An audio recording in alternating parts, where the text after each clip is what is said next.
First of all, Pakistan is not following Islam. Are you joking? I'm saying not Pakistan, we have 90% Muslim. Muslim means follow Islam. But Muslim, what Muslim? What Muslim? I remember 15 years ago, it's not today and I heard it's worse. 15 years ago I remember going to a wedding in Pakistan.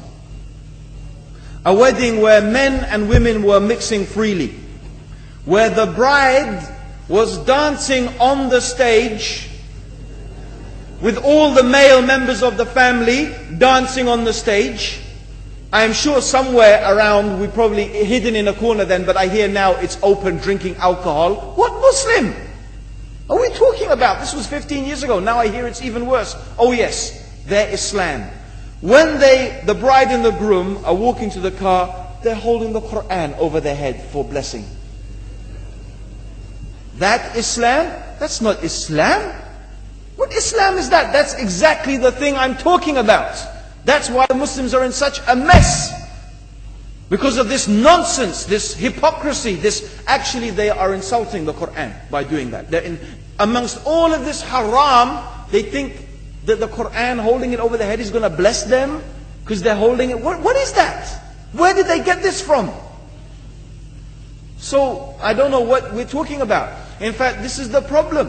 You see, the Muslim world itself is so far from Islam. So many you find here in India. Well, I know it's not a Muslim country, but there are lots of Muslims here. But I don't know what sort of Muslim. Most of them go to the dargah and they call upon some dead person in the grave, and they think that by talking to a dead person they're going to have their needs fulfilled. What's the difference between that and worshipping an idol? There's no difference, believe me. It's shirk. I've seen it myself with my own eyes. I'm praying in the masjid, the adhan goes, the people are praying in the masjid, and the people in the dargah are not coming to the mosque to pray. They're still going around the dargah and making all their whatever the things they do. What's that? That's not Islam. You go to many countries, you find Pakistan, you want to see Islam in Pakistan. You know, in England, in every street corner we have a pub. You know what's a pub? You know what's a pub? Like a bar, you know, a place where you sit and drink alcohol. Yeah?